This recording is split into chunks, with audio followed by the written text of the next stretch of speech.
UP निकाय चुनाव के बाद मिशन 2024 की तैयारी में जुटे अखिलेश यादव। मिशन 2024 में सपा देगी बीजेपी को करारी टक्कर, इस स्तर तक कर रही मजबूती। अखिलेश यादव ने पार्टी को दिए सख्त निर्देश, 2024 चुनाव में सपा करेगी यह काम। लोकसभा चुनाव 2024 को लेकर 29 मई को सपा अध्यक्ष अखिलेश यादव प्रदेश भर के जिला अध्यक्ष और महानगर अध्यक्षों के साथ बैठक करेंगे। इस बैठक में निकाय चुनाव के नतीजों के साथ ही आगामी लोकसभा चुनाव को लेकर भी चर्चा होगी। यूपी सपा अध्यक्ष नरेश उत्तम पटेल ने बताया कि आगामी चुनाव को लेकर संगठन को बूथ स्तर तक मजबूत बनाने की बातचीत की जाएगी। नरेश उत्तम पटेल ने कहा कि पूरे प्रदेश में सपा गठबंधन कार्यकर्ता सोशल मीडिया के माध्यम से जानकारी आई है कि नगर पालिका परिषद और नगर पंचायत में सपा ने सबसे ज्यादा सीटें जीती है।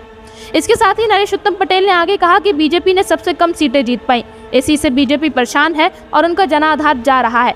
महंगाई, बेरोजगारी, भ्रष्टाचार, किसानों की समस्याएं बढ़ती जा रही हैं। इस प्रदेश की अर्थव्यवस्था चौपट है। इन बातों को लेकर नगरीय निकाय चुनाव में जनता ने सपा का साथ दिया। बसपा की बूथ कमेटियों में 50% युवाओं को शामिल करने पर नरेश उत्तम पटेल ने कहा कि समाजवादी पार्टी युवाओं की पार्टी है। सपा के राष्ट्रीय अध्यक्ष भी युवा हैं। हमारे नेता मुलायम सिंह यादव ने कहा था कि सपा को कभी बूढ़ा नहीं होने देंगे। सही समय पर सही निर्णय लेकर सपा की कमान युवाओं को सौंपी जाएगी। उनके संघर्ष के बदौलत आज सपा सबसे बड़े जनाधार की पार्टी है, लेकिन बीजेपी गुमराह करके, झूठ बोलकर और अपने फर्जी आंकड़े पेश कर कहती है कि वह आगे है।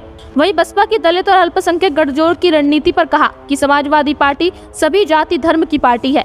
यहाँ दलित, पिछड़े, गरीब, किसान, मजदूर, छोटे कारोबारियों की पार्टी है। सबको लेकर सपा चलती है, इसलिए सपा की प्रासंगिकता लगातार बढ़ती जा रही है। अखिलेश यादव का जनाधार बढ़ता जा रहा है। लखनऊ नगर निगम में हाउस टैक्स और वाटर टैक्स बढ़ाए जाने की तैयारी पर कहा, यह बहुत दिनों से चर्चा चल रही थी, लेकिन बीजेपी ने चुनाव की वजह से रोक रखा था। जितने भी नगर निगम हैं, वहां पहले भी इस तरीके की बात सामने आई है कि बीजेपी बहुत ज्यादा टैक्स लगाने जा रही है। लोगों को जब इसकी सुगबुगाहट लगी तो विरोध हुआ, इसलिए चुनाव को देखते हुए बीजेपी ने इसे रोक दिया। लेकिन अब जो यह करने जा रही है उससे जनता परेशान होगी।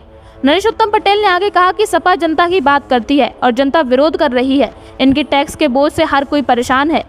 इनकी आमदनी तो नहीं बढ़ रही, लेकिन जनता परेशान है। सब भारी भरकम हाउस टैक्स जाएंगे तो आदमी कहां से देगा।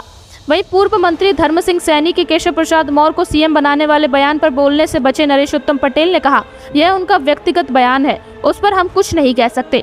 प्रदेश में विदेशी फंडिंग से चल रहे मदरसों पर कार्रवाई को लेकर उन्होंने कहा कि खाता ना वही, बीजेपी जो कही वही सही, जो मनमानी वह करा दो, बता दो बीजेपी को जो तरीका है वह सामाजिक समरसता को बिगाड़ रहा है।